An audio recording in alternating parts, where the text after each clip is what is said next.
Hoy venimos con un tema que creo yo que viene a recopilar mucho de lo que hemos venido tratando, y es entender que en el mundo en el que nos encontramos cada vez tenemos que hablar más y mejor de eso que nos rodea a diario, que es la tecnología.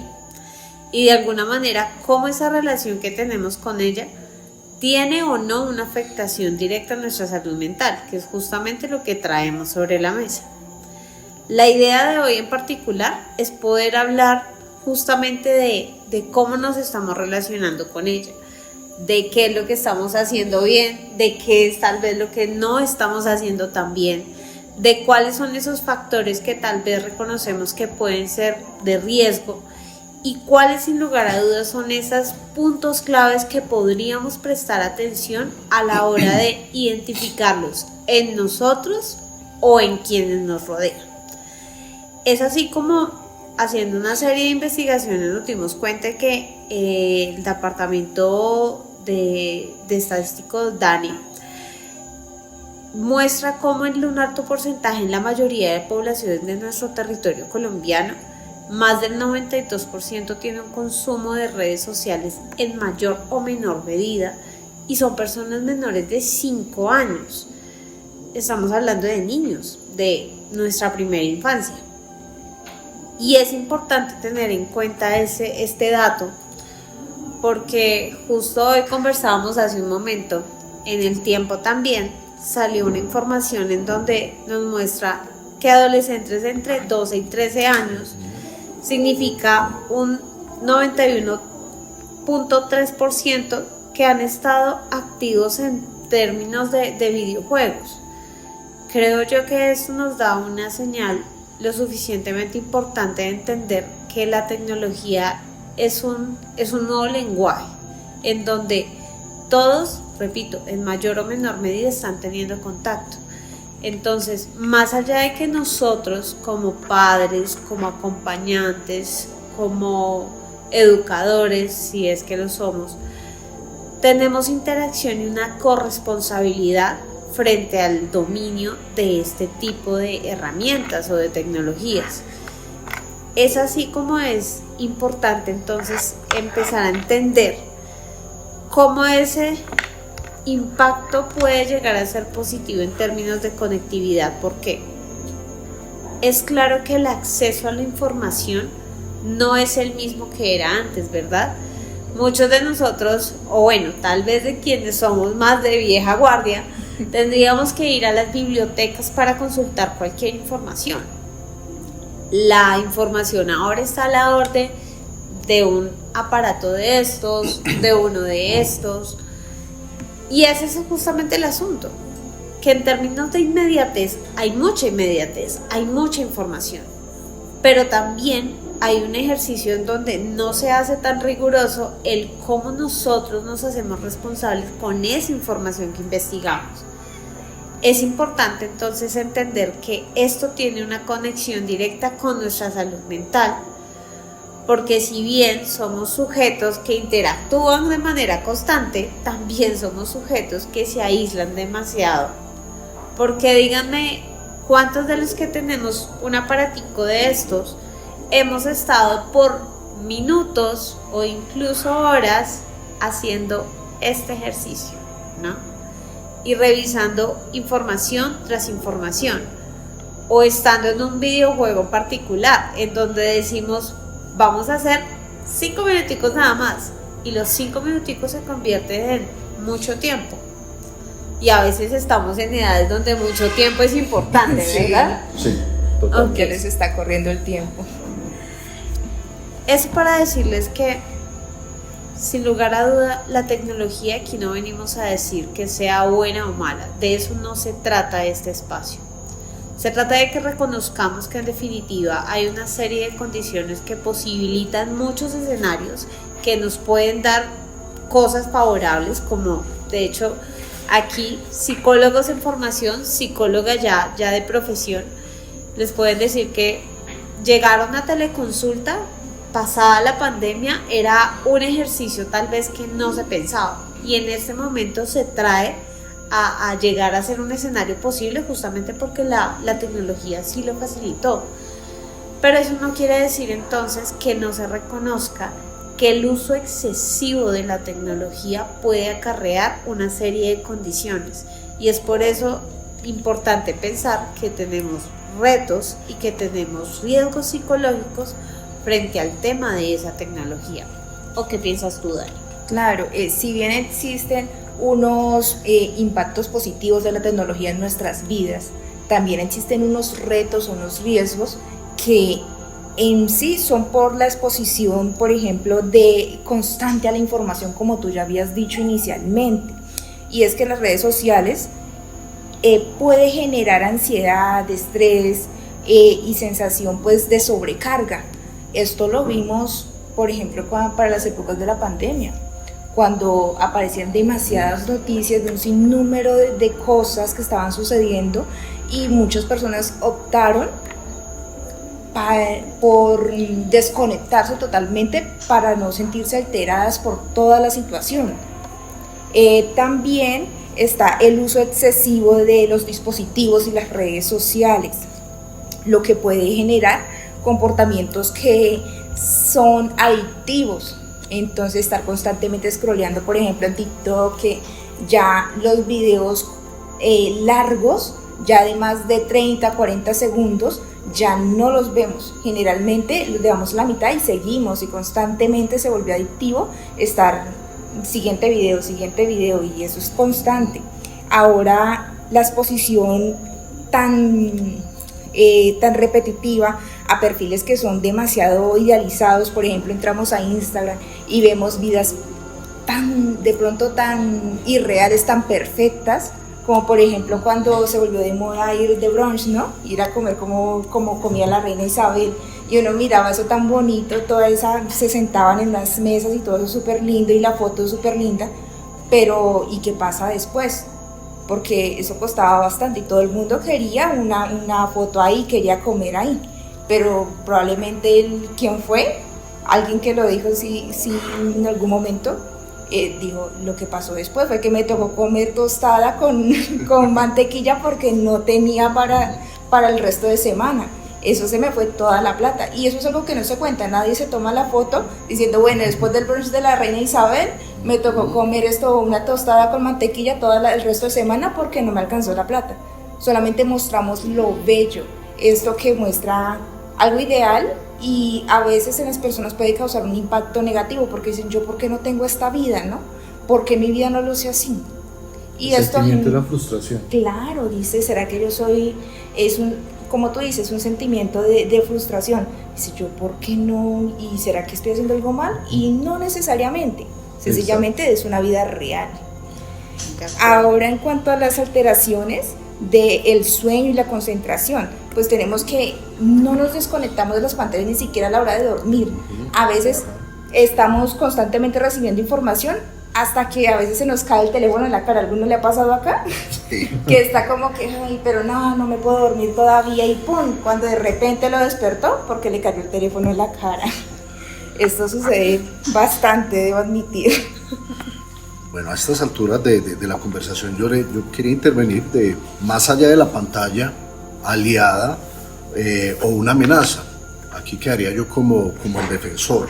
Entonces yo podría decir que las plataformas digitales también pueden ser nuestros aliados. Voy a tocar solo 3 tópicos donde pueden ser nuestros aliados las plataformas digitales. Aliadas que nos facilitan la comunicación y el apoyo social.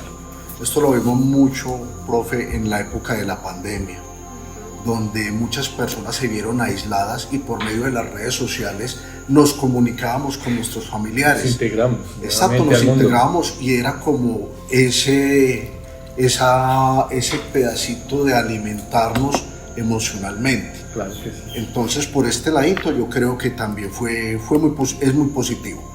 El acceso a la información, a los recursos digitales que tenemos, o sea, no lo veamos como tan negativo. También podemos tener, que también casualmente lo vimos en la época de la pandemia, donde salían los training, que nos hacían los entrenamientos, los cursos, lo que nos hablabas ahora, profe, donde las teleconsultas las vimos, y hoy día siguen trabajando. Las entrevistas las hacemos a nivel vía redes sociales, y también por el lado de la estimulación cognitiva y la creatividad, los juegos, las aplicaciones que, si le damos un buen manejo, pueden ser muy beneficiosos para nuestra salud.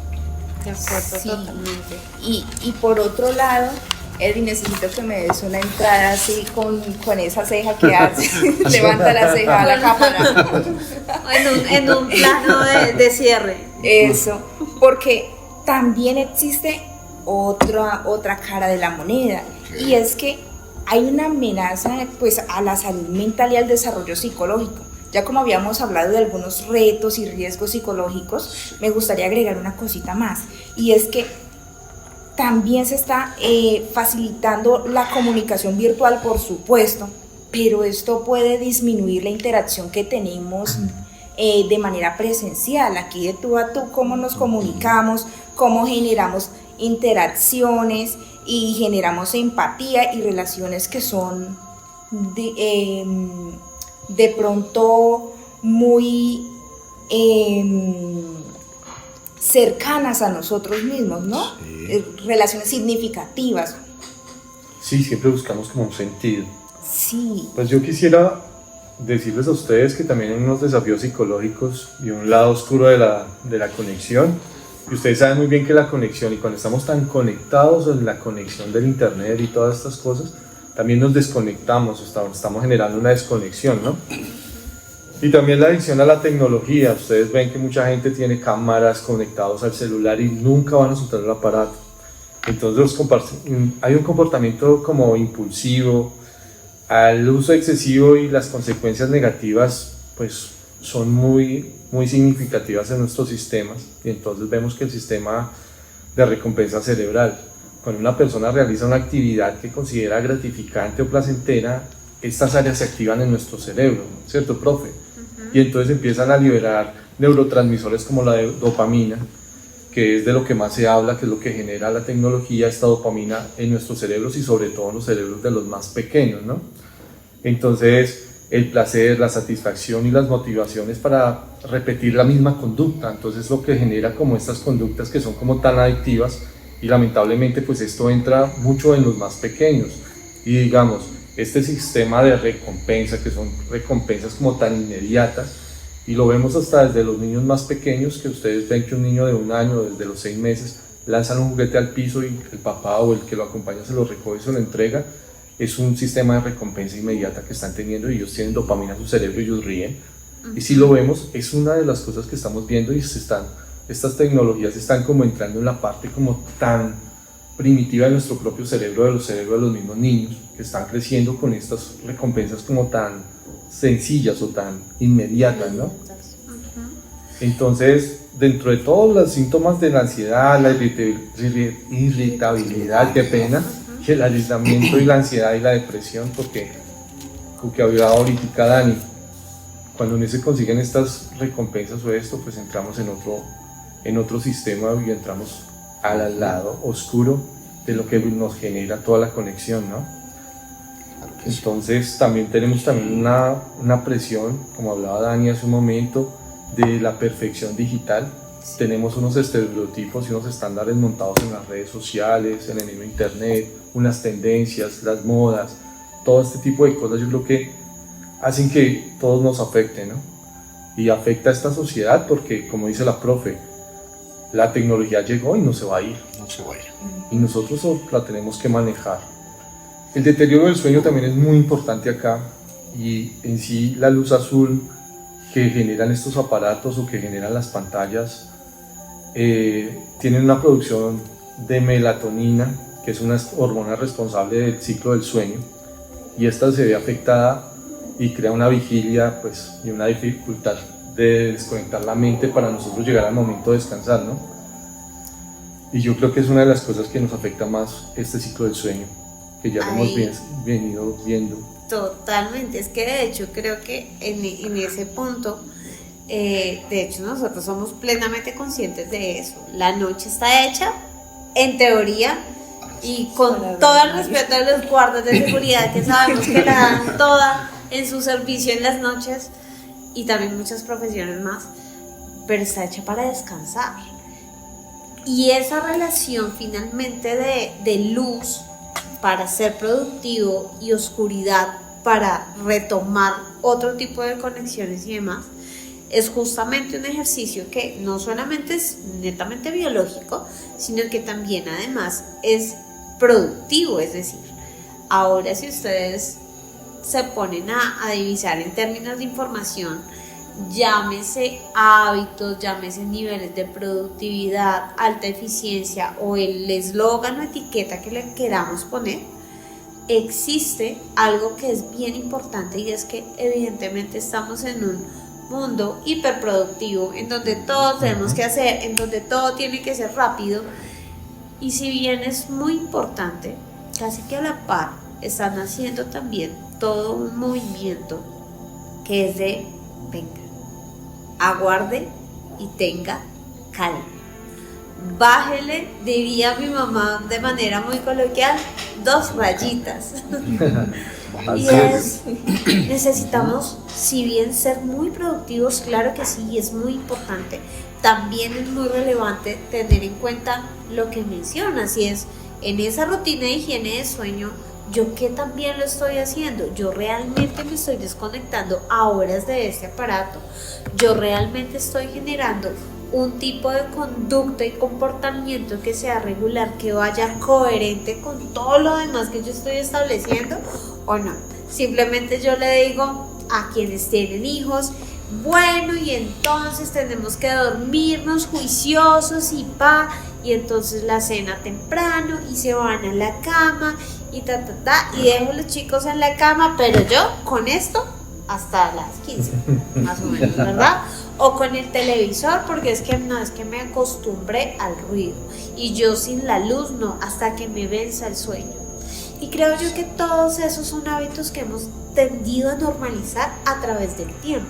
Exacto. Y lo que queremos hoy es hacer justamente ese llamado de, venga, creemos una conciencia, pero una conciencia real, en donde nos damos cuenta que esa particularidad, eso que vemos a veces pequeño, que hemos normalizado, uno, no es tan normal, y dos, significativamente a lo largo de nuestro hábito de vida está incorporando algunas condiciones y comportamientos que tal vez no nos están siendo tan útiles, ni a nosotros, ni a los pequeños que nos acompañan, porque algo que tiene el comportamiento y el aprendizaje de los menores es que ellos no aprenden de lo que nosotros les decimos, ellos aprenden sustancialmente de lo que nosotros hacemos. Vale, entonces es importante tenerlo, esponjitas de conocimiento total. Sí. Y es por eso que es supremamente importante nosotros tener en cuenta, y lo traíamos aquí como casi que un tip, y es, en este momento dentro de nuestro Congreso hay justamente un proyecto de ley que es el 261 de 2024, que busca prohibir el uso de redes sociales a menores de 13 años en Colombia. Aquí es importante hablar de algo. El marco normativo de Colombia, o desde cualquier lugar que en este momento nos puedan estar viendo y escuchando, como ley hay muchas cosas que pueden funcionar o no.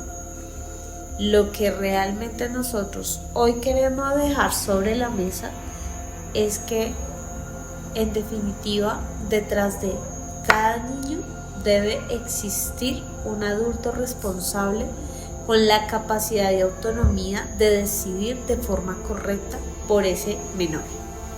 Y en ese orden de ideas es sumamente importante que se establezcan reglas, que se establezcan una serie de normas que de alguna manera lleven a ese niño a entender lo que sin lugar a dudas nosotros como adultos debemos estar en la competencia de entender, y es justamente ese uso razonable de videojuegos, ese uso razonable de pantallas, ese uso razonable de tecnología en términos generales. Esperamos que no sea netamente necesario el establecimiento de una ley. Lo que pasa es que sí, pues a los papitos les dará cárcel probablemente. Pero más allá de eso está realmente en que nosotros como adultos sí seamos conscientes y podamos guiar a esa infancia que nos precede. ¿O tú qué piensas, Edwin? ¿Será que los videojuegos y esto cómo está? Yo te voy a dar un caso relevante. Yo creo que Giovanni y yo, que somos los más viejitos de la mesa, yo creo que lo vivimos en nuestra época cuando jugábamos Era de Imperios. En nuestra época ese era el juego adictivo. Okay. Entonces era el juego que en mi caso particular me podían dar la 1 o 2 de la mañana jugándolo, porque había una recompensa y era que ibas a ganar un dios o ibas a ganar una hidra, y con esa hidra ibas y alcanzabas y destruías al otro imperio.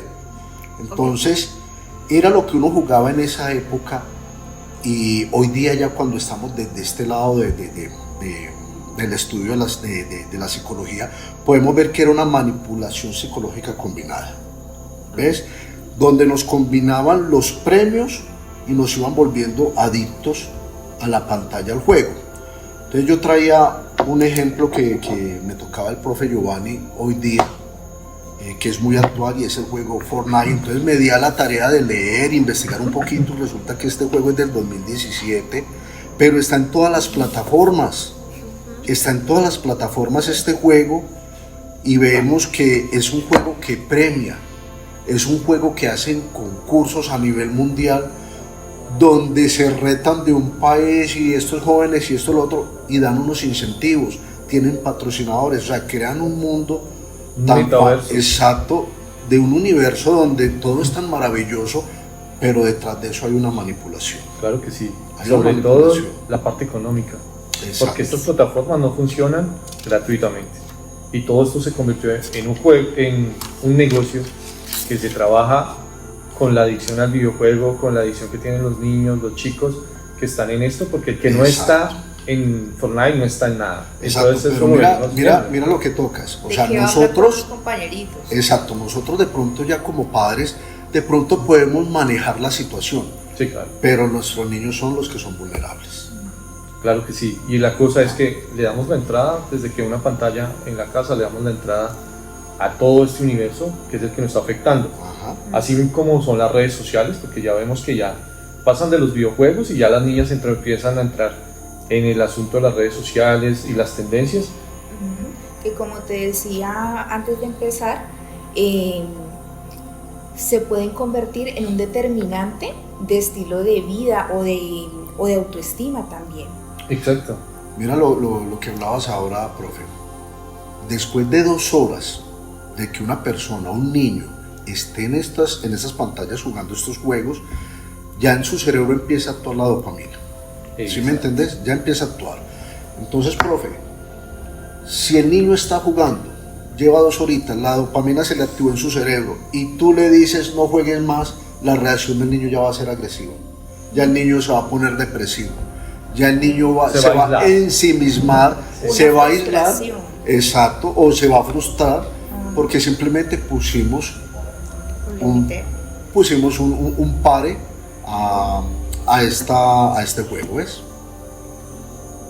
Creo que en ese orden de ideas es importantísimo justamente mencionar que es un constructo, ¿no? Si se dan cuenta, y miren que esto particularmente porque tomamos un ejemplo de un videojuego, ¿no? Pero la realidad tenemos muchos.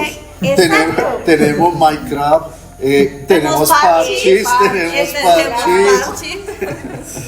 sin lugar a dudas. Y creo yo que en ese sentido, y a eso era como la reflexión que hacíamos hace un momento, que creo que la compartimos todos aquí en la mesa e incluso detrás de cámaras también, y es que sin lugar a duda los videojuegos retan también y generan un tipo de competencias, porque repetimos, esto no se trata de decir que los videojuegos están mal y que no, sino que es un llamado de conciencia pleno a que validemos muy bien qué está pasando con nuestros chicos, con nuestros jóvenes, con nuestros adultos, porque es que esto es algo que no es que solamente afecte a cierto tipo de población.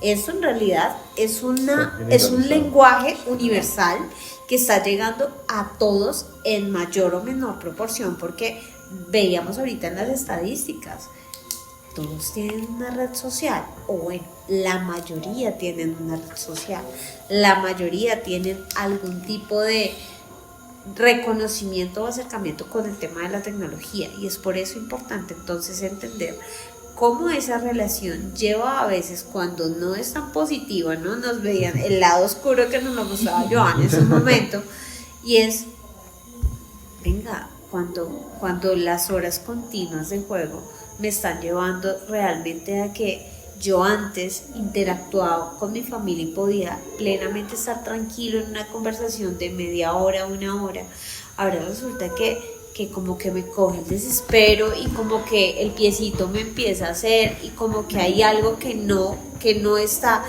y cuando menos pensamos en la reunión familiar, el personaje del que estamos hablando está por allá solo, jugando o en el celular o en la tablet o no, y muy ensimismado.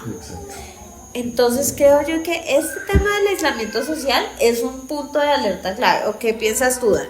Claro, no, y justamente te quería decir, ¿te acuerdas que en algún momento cuando estábamos preparando este material y todo este ejercicio, hablábamos de la sensación fantasma de recibir mensajes, correos, notificaciones? Y es eso, justamente una sensación fantasma. Nosotros podemos tener el teléfono en la mano o de repente en el celular, porque generalmente lo cargamos en el bolsillo, y entonces muchas veces lo sacamos y no está vibrando, no está ninguna notificación, pero tenemos esa necesidad de estar constantemente conectados y estar revisando a ver si ya me escribió Edwin, ya me escribió a ver acerca de lo del buzo, o ya me escribió el profe a ver cómo vamos a terminar el documento. No, y nadie nos está escribiendo, pero constantemente tenemos esa necesidad de estar verificando. Unos estados de ansiedad casi que constante, sí, ¿no? Como que no nos damos cuenta, pero ahí está. Profe, ansiedad y estrés también.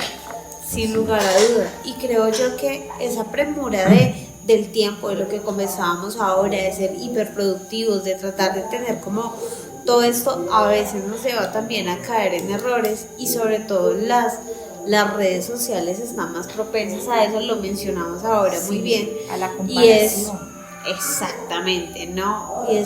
Pero venga, no sé, si somos compañeras de trabajo, ¿no? Y si estamos, porque ella llega y sube, ¿no? Y todo se ve como tan colorido y tan bonito, y a mí no me va así, ¿no? Y es en definitiva eso, que muchas veces se entra y aquí podemos hacerlo como muy jocoso, pero la comparación social en términos de aceptación también, digamos que hay mucho trasfondo en el tema social, y creo yo que es muy importante entenderlo de esa manera, y tenemos que ser muy juiciosos de validar qué es lo que está pasando, no solamente para afuera, porque ya repetimos, sí, de para afuera están todas las redes sociales, sino qué está pasando conmigo respecto a eso que yo estoy viendo. ¿Realmente a mí me está funcionando y me estoy alimentando correctamente de las redes sociales? Yo ingreso a Instagram, ingreso a Facebook, ingreso a YouTube, ingreso a la red social que sea, y yo salgo con una sensación de agrado o salgo con una sensación de descontento, como de yo sé cuánto que no viajo, sí, totalmente no viajo, sí. ¿no? ¿En qué trabaja José Luis? Porque viaja todo el tiempo. ¿En qué trabaja él? Que yo quiero trabajar ahí. Sí.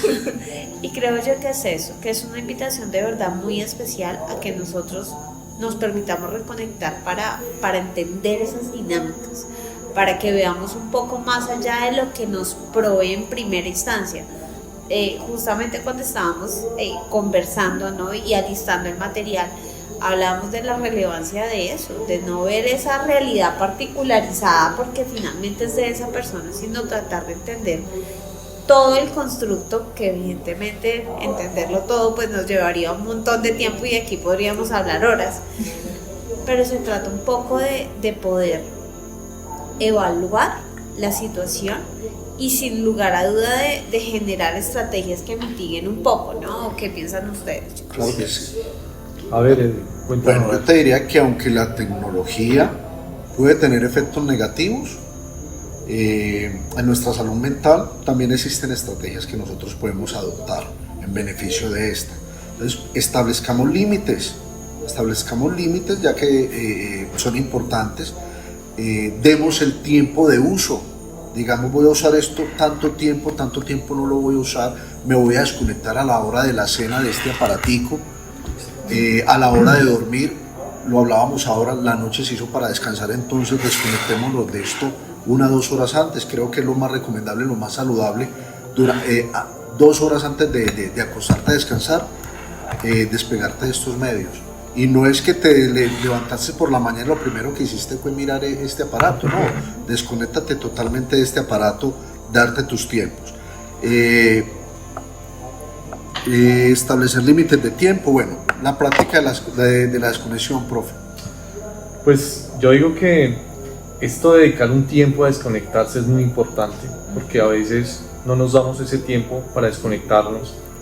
Dentro de mi experiencia, como dice Edwin, de que nosotros somos los más viejitos y todo eso, yo les digo algo, siempre fomentemos esto con los niños, que se desconecten un poquito del mundo, la pintura, la música, todo esto para nuestros niños y nuestros infantes, eso nos llevaría a otro nivel, ¿sí? Y eso reduce mucho el estrés.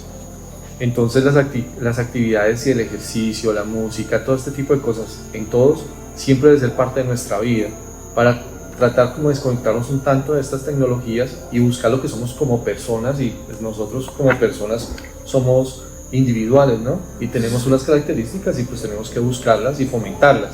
Y para mí pues es muy importante que la gente te escuche o vea este programa y entienda que realmente tenemos que volvernos humanos.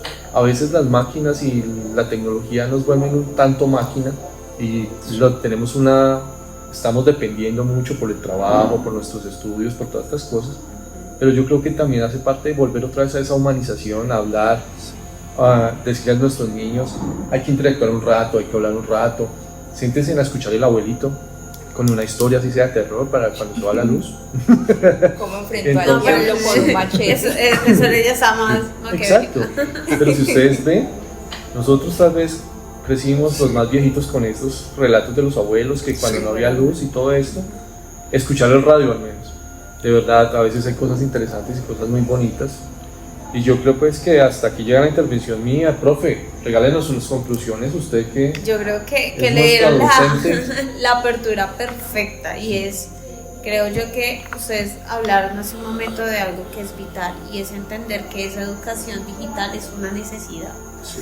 Que la educación digital no va solamente, como decíamos, para los menores, que realmente es para todos, que tener esa posibilidad de regularidad, esa posibilidad de generar una rutina de higiene de sueño que permita esa desconexión de la que hablaron, que realmente seamos conscientes de cuáles son esas necesidades instauradas, porque, ojo, aquí no estamos diciendo es que la tecnología no va, la tecnología es nuestra realidad. En esto estamos y vamos a seguir. ¿En dónde está el criterio realmente? En saber cómo vamos a emplear una sana relación con ella, sin lugar a duda. Y ya saben que el punto de partida y lo que queríamos traerles a ustedes hoy es la salud mental. No es simplemente ir al psicólogo, claro, hace parte del ejercicio de tener y contar con unos buenos hábitos en términos de salud mental. Pero hablamos también de tener una buena capacidad de conectar, de tener una conversación que sea enriquecedora, de tener la oportunidad de saber que tal vez si yo tengo a mi compañera de trabajo literalmente al lado y digo, no, es que me siento súper mal, pues no sería mejor decirle, oye, es que me estoy sintiendo muy mal, ¿sabes? Vamos a compartir un café o a tener un tipo de conversación distinta. Entonces que la invitación sea esa. Evidentemente existen líneas, ¿no?, en donde están justamente para apoyar y dar todo este acompañamiento. Entonces la invitación de nuestra parte es a que ustedes sean muy conscientes, a que sepan que siempre hay formas diferentes de hacer las cosas y sin lugar a duda de tener una sana relación, porque de hecho apuestas como este semillero de Construyo Comunidad le apuestan y creen sin lugar a duda de eso. Y por supuesto desde nuestra universidad a eso le apostamos con esta impronta comunitaria, pero también es necesario que sepan que si hay cosas que ustedes se dan cuenta en términos de situaciones con familiares, con conocidos o incluso en esa valoración propia que tal vez no está tan acorde y que necesita ayuda, pues que es válido tomar y llamar, ¿no? Claro Y que entonces sí. levantar la bocina tal vez y decir, bueno, la bocina, me la tiene Sí. el celular. Ya somos tres los viejos en la mesa. El celular y decir, bueno, ¿y a dónde puedo marcar o con quién me puedo comunicar? Exacto, profe. Las líneas de apoyo de la salud mental en el Tolima, entonces se llama la línea naranja Yo Te Escucho, que es el 318-607-2341. La otra línea naranja se llama Háblalo, es el número 317-318-8854. Estas líneas tienen WhatsApp las 24 horas del día. Yo mismo llamé a las líneas, les expliqué este ejercicio que estamos haciendo y ellos me atendieron muy bien y me dijeron pues que es válido que utilicemos estas líneas y que las compartamos para que la gente pues tenga el conocimiento de que no están solos y que cualquier situación que se les presente o que sientan que no es la natural o la normal, pues pueden tener un apoyo ahí en línea directamente desde la gobernación. Excelente. Si tienen la oportunidad también de darle un vistazo a los videos que hemos hecho anteriormente, porque también les puede dar un poquito de pronto ampliar conocimiento, identificar cosas que a veces normalizamos y no son normales en el día a día. Es básicamente, no olviden darle like, escribir comentarios y suscribirse. Suscríbase, Por favor.